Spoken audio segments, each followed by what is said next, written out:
السلام عليكم ورحمه الله وبركاته. ازيكم عاملين ايه؟ يا رب تكونوا دايما بخير. النهارده ان شاء الله هعمل لكم فيديو جديد، بس قبل ما نبدا الفيديو مش تعملوا لايك للفيديو، سبسكرايب القناه وفعلوا زر الجرس علشان اي فيديو جديد انزله يوصلكم اشعاراته. يلا بينا عشان نبدا الفيديو.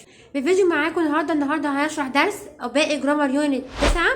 تمام. انا كنت مره فاتت كنت شارحه اللي هو الصفات المكرر، تمام، وكنت عاملاها جزئين، جزء اول وجزء تاني، تمام. فالنهارده بقى هنكمل باقي يونت 9 وهنشرح قاعده يوز تو، تمام. هو طبعا المفروض ده كان ينزل الفيديو ده كان ينزل من بدري، بس عشان كنت تعبانه شويه فاللي هو صوتي مكانش موجود اصلا عشان اعمل فيديو. فالنهارده بقى هعمله، تمام.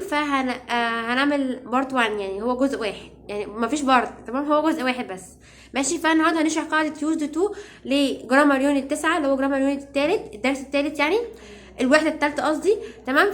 يلا عشان نبدا الفيديو. وخلي بالكم صح ان انا في اخر اي فيديو بعد كده من النهارده انا هدي اسئله في الاخر، تمام. واول كومنت يجي عن الاسئله دي، يعني انا هدي 5 اسئله بالظبط في اخر الفيديو على اللي انا شرحته، فانتوا ركزوا في الشرح التفصيله تفصيله، تمام. فانا هدي طبعا اسئله في الاخر، يعني هي مش صعبه، بس هي اول مره تكون سهله، بس بعد كده تكون صعبه قوي، ماشي. اللي هو مش يعني اللي هو انت لازم تبقي عارفه الفكره قبل ما تجاوبيها، تمام. اللي هو حاجات على الكلمات، مش شرط جرامر. يعني انا مثلا النهارده هشرح جرامر، فهدي في اخر الفيديو 5 اسئله، تمام. فالمره دي بتوع النهارده هيكونوا مباشرين عادي. المره الجايه هدي اسئله على الكلمات مثلا، وانا شرحت جرامر فانا هدي برضو على الكلمات. فالكلمات في مثلا فروقات او كده، وفي حاجات مثلا لازم تكونوا عارفينها قبل ما تجاوبوها، ماشي. فمهم يعني الهدف في اي فيديو بعد كده هيكون في 5 اسئله في الاخر، في اخر الفيديو، فانتوا جاوبوهم في الكومنتات، تمام. واللي هيجاوبوهم صح، يعني اللي هيجاوبوا ال5 صح، هطلع الكومنتات بتاعتهم في الفيديو كده، يعني طالعين كده في اول فيديو، هسقف لهم طبعا، ماشي. واول كومنت يجي طبعا هبقى انا عارفه، يعني هو بيجي لي اشعار، ماشي. في اول كومنت يجي ده هيبقى اول كومنت هيظهر ويبقى كبير كده، تمام. فانتوا طبعا تشجعوا وركزوا جدا، وفعلوا زر الجرس علشان اي فيديو ينزل جديد بعد كده تبقوا عاملين حسابكم ان انتوا تسمعوه اول ناس عشان تجاوبوا بسرعه، تمام. فاول واحد هيجاوب طبعا ليه الجايزه الكبرى. بعد كده بقى الناس اللي جاوبوا الصح بعديها انا هحطهم هنا وهنا كده في اول فيديو، في بدايه الفيديو اللي جاي بقى، تمام. فيلا بقى عشان نبدا الفيديو.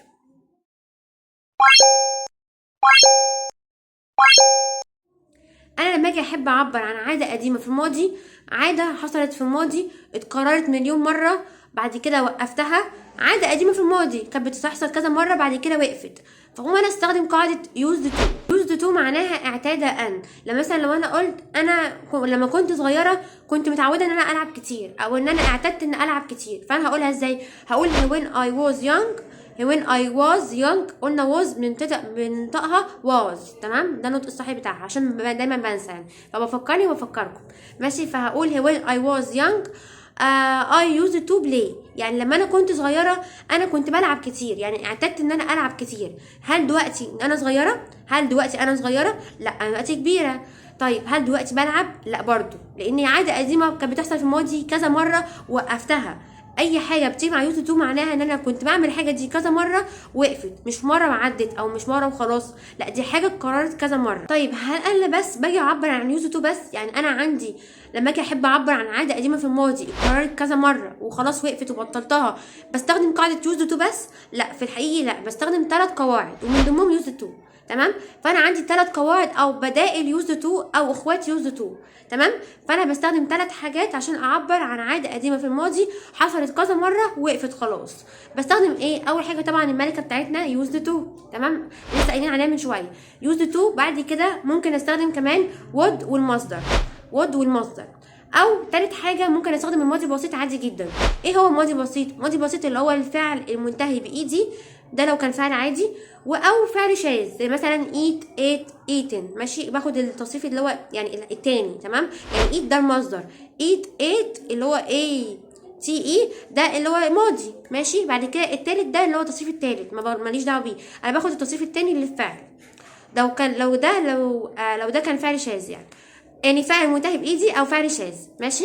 طيب اول حاجه قاعده يوز تو، وتعالوا يلا نقول عليها مثال. لو انا مثلا قلت when I was young I used to play، يعني لما انا كنت صغيره انا كنت معتاده كتير او اعتدت ان انا العب كتير، دي بقاعده يوز تو. بعدها المصدر دايما بعد، بصوا في ثوابت كده في الانجليزي، يعني مثلا انا اول ما اجي اشوف حرف تو دايما بيجي بعدين مصدر دايما، بس في شواذ، يعني مثلا زي كلمه looking forward to، دي معناها يتطلع الى، بيجي بعديها الفعل مضاف له اي ان جي مش تو، مش مصدر، على الرغم ان في تو، بس لا في شواذ، يعني كل قاعده شواذ، بس دايما اي تو دايما بيجي بعديها المصدر، ما عدا طبعا زي ما قلنا في شواذ. برضو اوف، اي فيرب يجي بعد اوف او اون بيجي دايما بعديه اي ان جي او نون، بس برضو مش دايما، تمام، في حاجات برضو شواذ، بس يعني العامة يعني او الاغلبي، تمام. المهم نرجع لموضوعنا، لما انا قلنا يوز تو بيجي بعديها الانفينيتيف المصدر. طيب تاني قاعدة عندنا اللي هي would والمصدر. لو انا مثلا قلت when I was young I would play، تمام، لما انا كنت صغير، نفس المثال برضو بس انا بطبقها على قاعدة would والمصدر. تالت حاجة معانا وهي الفعل الماضي. طيب لو انا قلت when I was young I played بس، تمام، من غير اي حاجة. دي 3 طرق عشان اعبر عن عادة قديمة حصلت في الماضي اتكررت كذا مرة وقفتها خلاص، فبقوم استخدم 3 طرق اللي زي ما انتم شايفينهم دول. طيب تمام، انا بقى لو حابه ادخل ظرف تكرار على القاعده دي ادخلها فين بالظبط؟ يعني انا احطها قبل ولا بعد ولا في النص ولا احطها فين؟ يعني ايه ظروف التكرار اللي بقول عليها؟ ظروف التكرار اللي هي always وusually وsometimes وoften والكلام ده كله. انا لو عايزه احطها في الجمله عندي احطها فين؟ طيب مثلا لو وليكن مثلا قاعده يوز تو احطها فين؟ وود والمصدر احطها فين؟ وماضي بسيط احطها فين؟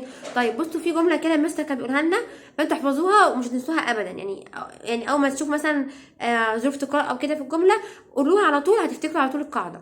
ان دايما اي ظرف تكرار يجي لي انا بحطه قبل وود وبعد الباقيين، قبل وود وبعد الباقيين. يعني ايه؟ يعني هي بتيجي بعد وود وقبل الباقيين، بعد وود وقبل المصدر، فاهمين؟ يعني انا عندي وود والفعل في المصدر، فانا بحط البتاع بعد وود على طول، تمام. اي ظرف تكرار بحطه بعد وود، قبل الباقيين، قبل يوز تو وقبل الفعل الماضي.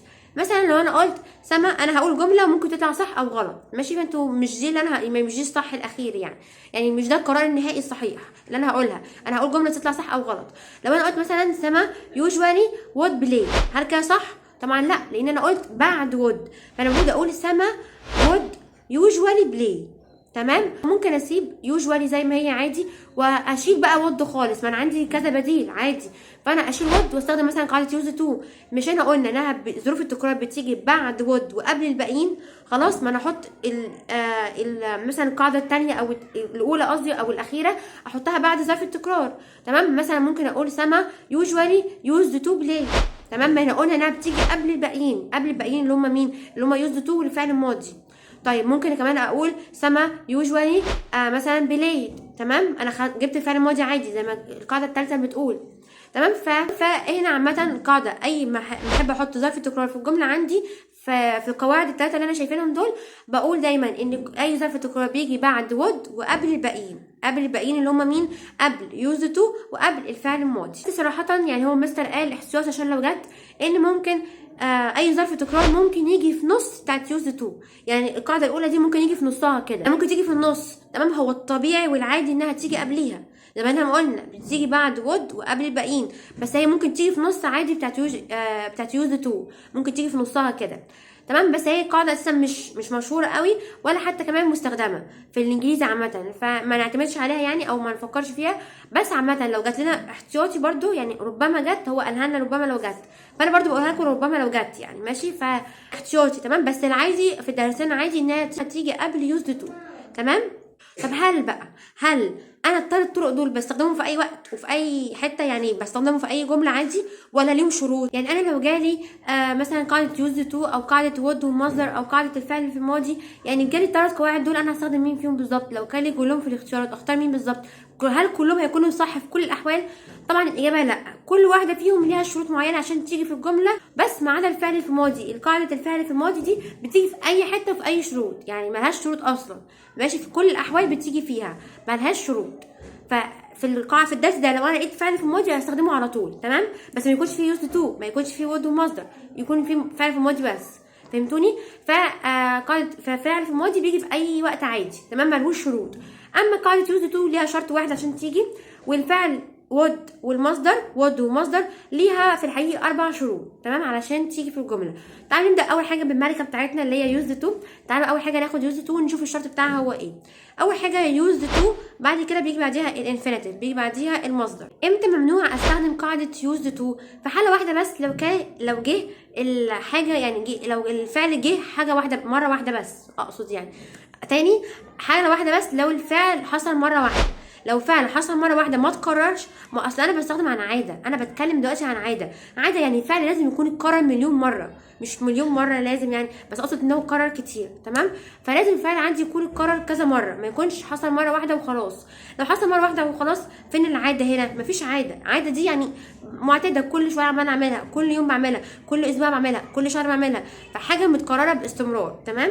فلازم تكون متكرره. لكن انا مش هينفع استخدم يوزد تو لو لقيت الجمله عندي فيها الفعل تم مره واحده او الحاجه اتعملت مره واحده، فده من شروط قاعده يوزد تو. لو لقيت كده، لو لقيت الفعل عندي تم مره واحده، مش هينفع استخدم يوزد تو. لو انا قلت انا اعتدت ان اشتري قميص امبارح، في هنا عاده؟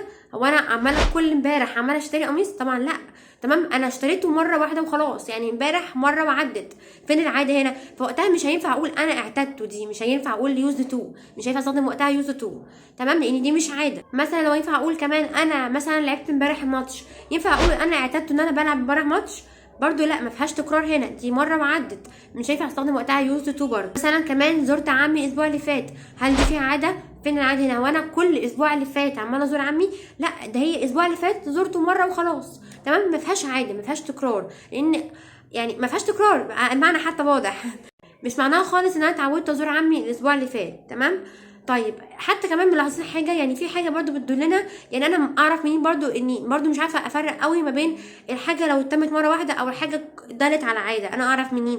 دايما الحاجه لما بتتم مره واحده بتلاقوا في الجمله وقتها في كلمه داله على ماضي. يعني كل الامثله اللي انا قلتها من شويه دي، كنت مثلا بقول امبارح، الاسبوع اللي فات، يعني اي حاجه كانت فيها ماضي، اي حاجه فيها ماضي، يعني اي جمله فيها ماضي اعرفوا ان الجمله دي تمت مره واحده، تمام.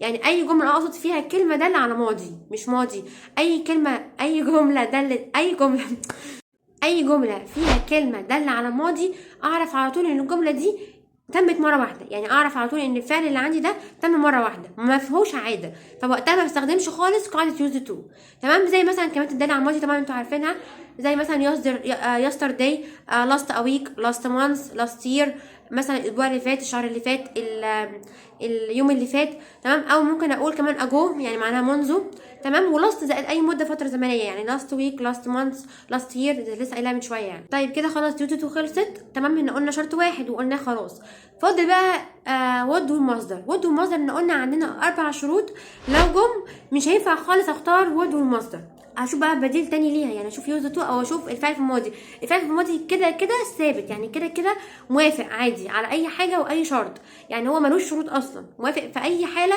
يجي الفعل في الماضي عادي، يعني الفعل في الماضي يعني صح في كل الاحوال، تمام.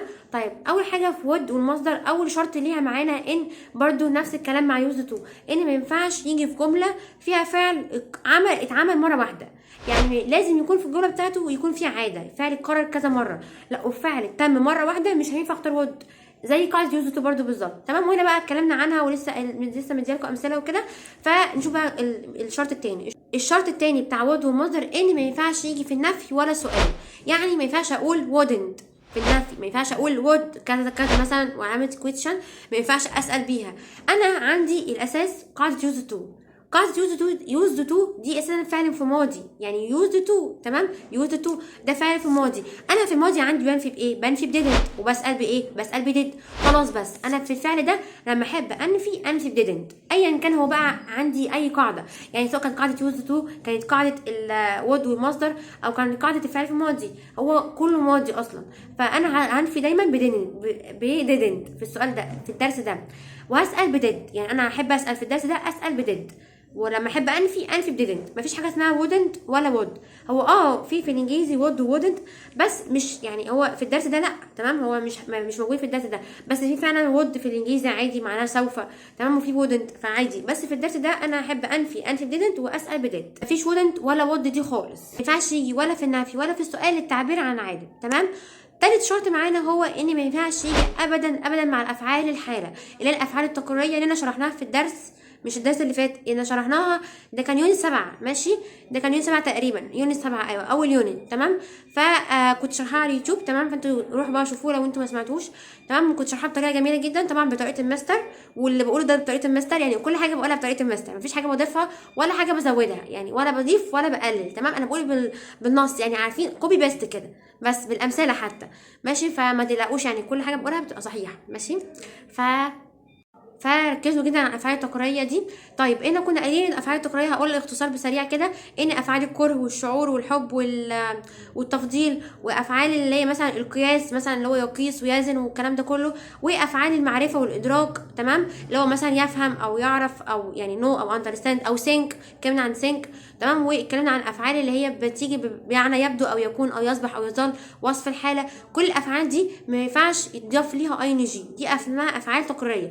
واختصرناهم في الاخر بجملتين. اي فعل في الانجليش عامه، بص في مصر كله، اي فعل انا عايزه احط له اي ان جي لازم يتوفر فيه شرطين من الاخر يعني، من غير حفظ ولا الكلام ده كله. اي فعل عشان اضيف له اي ان جي لازم يكون عندي شرطين، والشرطين لازم يكونوا موجودين، مش شرط والتاني لا. اول شرط ان لازم يكون فعل فيه حركه، لازم يكون بيتحرك، يعني لازم اقدر امثله. مثلا بفكر هعرف امثل عادي، مثلا اجري بعرف اجري تمام. يعني الفعل ينفع اقدر امثله، او ينفع ان يكون في حركه، مش فعل ساكن، مش فعل جماد، فاهميني يعني مش فعل ساكن او كده. طيب تاني حاجه ان لازم يكون بياخد وقت، بياخد وقت يعني بياخد وقت كبير، مش اللي هو يعني كبير قوي بس يعني بياخد وقت. مثلا ما تقوليش الفعل يسقط ده فعل حركه، او هو بيسقط في فعل حركه بس مش بياخد وقت. يعني هل انا هسقط مثلا في ساعه؟ لا، دي ثانيه، فاهمين؟ بتقع على طول. مثلا الفعل مثلا زي يقفل الباب او يفتح الباب، ما هو في حركه بس يعني هو مش بياخد وقت قوي، يعني مثلا ممكن لحظه ماشي، ولحظه دي مش وقت ولا وقت مش عارفه. دايما هنا حتى قايلين الافعال الحاله او الافعال اللي زي كده، كنت قايله من ضمنهم افعال قصيره الحدوث، يعني بتحدث وفيها حركه بس قصيره الحدوث، يعني وقتها قليل جدا، وقتها لا يذكر، فما اعتبرهاش انها فعل عايز يحط له اي ان جي، زي مثلا الفعل يسقط او الفعل يفتح الباب او يغلق الباب تمام. الافعال دي الافعال اللي هي فيها حركه بس مدتها قليله جدا، فبرضه مش هضيف ليها اي ان جي لان ما بياخدش وقت يعتبر تمام. فده اختصار شامل كده او اختصار بسيط او ملخص يعني على افعال التقريريه، ولازم برضو تسمعوه لو انتم ما سمعتوش ماشي. فهي بقى وود والمصدر ما بيجيش خالص مع الافعال دي، بلس يعني كمان 3 افعال مهمين جدا اغلبنا بنتلخبط منهم: work وsmoke وlive تمام. مش هينفع اقول work I am working، يعني انا مثلا بشتغل، هو فين الحركه؟ انا قلت اهو ما فيهوش حركه ولا حتى بياخد وقت، لان هما مش هيجوا في الاستمرار، فهو بالتالي كده افعال حاله، فبالتالي مش هينفع استخدم فيها وقتها would والمصدر تمام. لان مثلا مش هينفع اقول يعني live، مش هينفع يجي في الاستمرار، ما ينفعش اقول I am living، يعني انا بعيش مثلا، انا مثلا بعيش في البيت، هل انا رايحه جايه البيت يعني ولا ايه؟ مش هينفع صح، فالمعنى مش ماشي، فمش هينفع ان هو يجي في اي ان جي. مثلا لو قلنا flowers would مثلا smell، ما ينفعش اقول هنا would smell، طبعا جمله غلط، ما ينفعش اقول would smell لان هنا smell معناها تبدو رائحتها، ما ينفعش مثلا اقول flowers would smell beautiful، ما ينفعش اقول كده لان smell هنا تبدو رائحتها، فده فعل ثابت، فعل تقريري تمام، فعل حاله، ما ينفعش وقتها استخدم اقول would. ما ينفعش برضه اقول the food would taste مثلا delicious، ما ينفعش اقول كده برضه لان هنا معناها taste معناها يبدو طعامه تمام، او يبدو مذاقه تمام. فما ينفعش هنا اقول would لان التيست ده فعل ثابت، فعل تقريري ثابت، ما ينفعش خالص يجي مع would. ما ينفعش برضه اقول I would have a car تمام، لان هنا have جاي بمعنى ملكيه، جايه ان انا بملك عربيه، فما ينفعش اختار هنا would لان have هنا فعل حاله تمام. فكل افعال الحاله عامه ما ينفعش خالص استخدم فيها قاعده would والمصدر تمام. طيب رابع شرط معانا، او رابع يعني شرط ما ينفعش يجي فيه would ومصدر، هو ما ينفعش اختار would ومصدر لما يكون في جمله ما فيهاش كلمه بتدل على الماضي، وما كانش فيه اشاره للماضي، يعني اللي انا عايزه الجمله بتاعتي تكون فيها اشاره للماضي عشان استخدم فيها قاعده would والمصدر. لازم تكون مثلا فيها when I was when they were، لازم يكون في كلمه when I was مثلا when they were، لازم يكون في كلمه عندما انا كنت صغيره، عندما مثلا هما كانوا صغيرين، عندما كانوا كذا، فاهميني؟ فلازم تكون في كلمه داله على الماضي عشان استخدم فيها قاعده would ومصدر. ده الشرط الرابع كده. خلاص خلصنا الشروط. طيب تعالوا كده نلعب شويه في قاعده يوز تو. لو انا حطيت ليها بعد قاعدتها ناو، لو انا مثلا قلت فاعل عادي بعد كده يوزد تو بعد كده مصدر بعد كده قلت ناو، ايه اللي هيجي بعد ناو؟ هيجي بعد ناو بص هو مش لازم ناو بالتحديد، يعني اي كلمه تدل على زمن مضارع بسيط مش لازم ناو. طيب اللي هيجي عامه بعديها هيكون زمن برضو جمله في زمن المضارع البسيط، لان اللي هيجي بعد كلمه ناو ده بيدل على عاده. فطبيعي جدا ان العاده بستخدمها في ايه، اللي هي always و usually و sometimes و often، اي كلمه من دول بستخدمها في زمن المضارع بسيط. فطبيعي جدا هيجي بعد كلمه ناو هيجي زمن مضارع بسيط.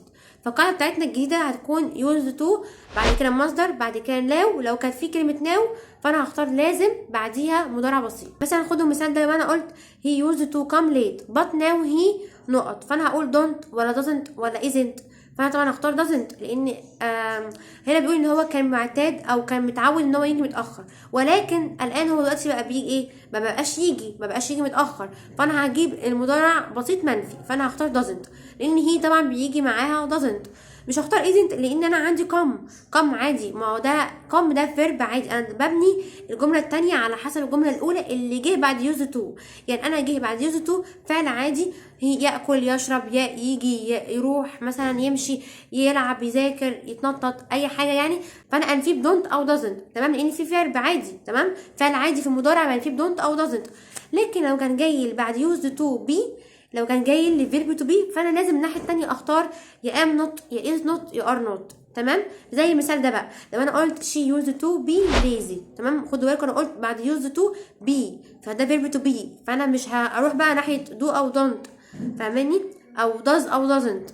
باقي المثال but now she ايه، فانا هقول isn't. يعني هي كانت معتاده انها تكون كسوله، يعني هي كانت متعوده دايما انها تكون كسوله، ولكن الان هي ما بقتش كده، فانا هقول isn't. انا فيت بإيزنت لان انا ما عندي فيرب تو بي بعد يوز تو، ما عنديش فعل عادي، يعني ما عنديش فعل يلعب ويجري، لا انا عندي فيرب تو بي، والفيرب تو بي النفي بتاعه يا isn't يا امنت او ام نوت، يعني عشان اول مره انطقها كده، يا ام نوت يا ار نوت. تمام، لكن انا ما اخترتش ليه don't او doesn't، لان انا عندي نفي لفيرب تو بي، يعني فيرب تو بي ليه نفي بتاعه، ينفع اقدر انفيه بام نوت او is نوت او ار نوت، فانا ليه اختار don't او doesn't وانا عندي نفي للفيرب تو بي، فاهماني. فطالما انا عندي نفي للفيرب تو بي مش هروح خالص don't و doesn't.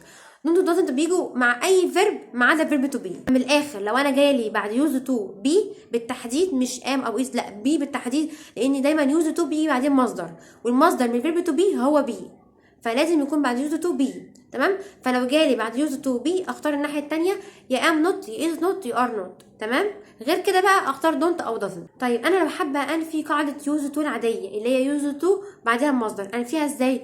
اول حاجه عشان انفي قاعده يوز تو الطبيعي جدا اللي انا لسه قايلاه من شويه ان انا بنفيها طبعا بديدنت، لان اي فعل في الماضي بنفيه بديدنت. فاول شرط ان عندنا 3 طرق علشان ننفي يوز تو. تمام، اول طريقه معانا ان انا اقول didn't use to، didn't use to، خدوا بالكم didn't use to من غير دي، لان دي بيجي بعدها مصدر، فخدوا بالكم ما ينفعش احط دي خالص طول ما في did. تمام، ده الشرط، ده الطريقه الاولى ان انا اقول didn't use to. الطريقه الثانيه ان انا ممكن اقول never used، تمام، اسيب الدي عادي، used to didn't used to. تمام، طيب never used to. طيب تالت طريقه معانا ان انا احط نوت في النص، يعني انا اقول used not to. تمام، تاني 3 طرق معانا هم didn't use to من غير الدي عشان الدي بيجي بعدها مصدر، او اقول never used to بالدي عادي، never ما حدش قال انها ما بتأثرش، او تالت طريقه ان انا اقول use not to. تمام، دي التلات طرق عشان انفي قاعده use to. طيب ماشي، لو انا عايزه ابني الجمله عندي اللي مبني المجهول، عايزه احولها لمبني مجهول، طبعا انتوا عارفين اي جمله مبني المجهول بنبدا دايما بالمفعول.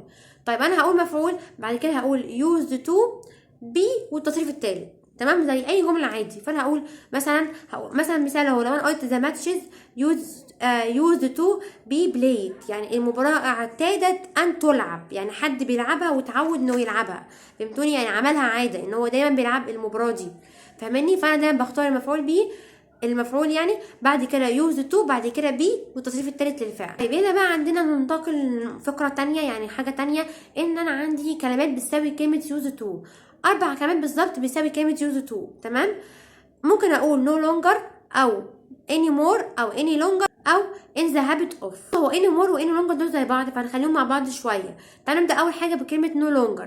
no longer دايما بيجي بعديها زمن المضارع بسيط، دي بتساوي يوز تو. تمام، فانا لما اجي اتكلم عن نو لونجر فاعتبرها انها كانها يوز تو بالظبط. تمام، ان هم ال4 دول بيساوي كلمه يوز تو، بدايل يوز تو يعني. تمام كده. فدايما لو لونجر بيجي بعديها جمله في زمن المضارع البسيط. تمام. مضارع بسيط اللي انا لسه قايلينه عادي، اللي هو المفرد بياخد اس، المفرد اللي هو هي او شي او ات او اي اسم مفرد، ضمائر مفرد يعني اللي هو هي او شي او ات او اي اسم او اي اسم مفرد، فبحط له اس او اي اس او اي اس حسب الفعل كان منتهي بايه. والفعل الجمع او قصدي الضمير الجمع اللي هو اي او اي او يو او زي او الاسم الجمع. تمام. ما بيضافلوش حاجه، يعني الجمع بدون اضافات. ماشي. دي قاعده نو لونجر بيجي بعديها زمن مضارع بسيط. ماشي. معناها ايه؟ معناها لم يعد. ايوه قاعده يوز تو بالظبط، يعني دي بدلها. تمام. تاني قاعده معانا، يعني هنا كنا قايلين 4 كلمات بيساوي كلمه يوز تو. هي اول حاجه خدناها اللي هي نو لونجر. تاني 2 معانا هناخدهم مع بعض عشان الاتنين دول زي بعض، اللي هي اني مور واني لونجر. الاتنين زي بعض بالظبط، يعني الاتنين دول دايما بيجوا في اخر الجمله وبيكون قبليها زمن مضارع بسيط منفي بدونت او دازنت. ما هو اكيد انا منفي ايه تاني غير دونت او دازنت في زمن المضارع البسيط؟ فلازم يكون قبل اني مور واني لونجر لازم يكون قبليها هنا دونت او دازنت. تمام. دول دايما جايين في اخر الجمله، يعني دايما لو لقيت نقط في الاخر على طول اختار يا اني مور يا اني لونجر. تمام. اما لو لقيت نقط في الاول اختار على طول نو لونجر. القاعده الاخيره معانا وهي ان ذا هابت اوف، دايما بيجي بعديها فيرب زائد اي ان جي. تمام. من لسه قايلين في اول فيديو خالص ان في ثوابت كده في الانجليزي، يعني مثلا تو بيجي بعديها مصدر، اوف او اون بيجي بعديها اي ان جي او النون، فهنا اوف جاي معاها اي ان جي. تمام. فدايما ان ذا هابت اوف بيجي بعديها فيرب زائد اي ان جي. طيب انا عندي قاعده صغنطوطه قوي كده عن قاعده يوز تو، ان ممكن يوز تو تيجي، يعني ممكن اضيف ليها قبليها حاجات على 3 مرات. يعني مثلا، يعني اول قاعده عندنا ان انا جاي مثلا فاعل، بعد كده فيرب تو بي اللي هو ام او از او ار او ووز او وير، او كلمه جيت او كلمه بيكام او كلمه جرو قبل يوز تو. تمام. يعني لو جبت الكلمات دي بعد كده قلت يوز تو، فانا بعد كده هستخدم ايه؟ يعني بعد كده احط مصدر ولا احط اي ان جي ولا احط ايه؟ طبعا طالما انا جبت الكلمات دي، كلمه اللي هي فيرب تو بي او جيت او بيكام او جرو قبل يوز تو، فانا بعد يوز تو هحط على طول اي ان جي. ده لو الفاعل عندي عاقل. تمام. تاني، يعني لو انا عندي الفاعل ده عاقل، يعني بني ادم انسان بيفهم ماشي، فلازم احط، لازم يكون بعديه فيرب تو بي او جيت او جرو او بيكام، بعد كده يوز تو، بعد يوز تو احط الفيرب زائد اي ان جي او النون.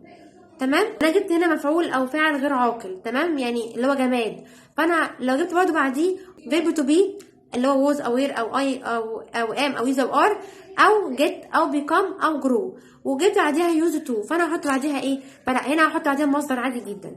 تاني بقى ماشي، لو انا قلت هنا فاعل عاقل وجبت الكلمات اللي انا لسه قايلها من شويه دي، فبعد يوز تو هحط اي ان جي. اما لو جالي مفعول او فاعل غير عاقل، يعني جماد من الاخر، يعني هنا جماد. تمام. فانا وجبت برضو الكلمات دي، فانا بعد كلمه يوز تو على طول احط المصدر. طب هتكون معناها ايه في كلتا الحالتين؟ في الحاله الاولى هتكون معناها اعتاد ان، يعني الشخص ده اعتاد ان يعمل كذا كذا.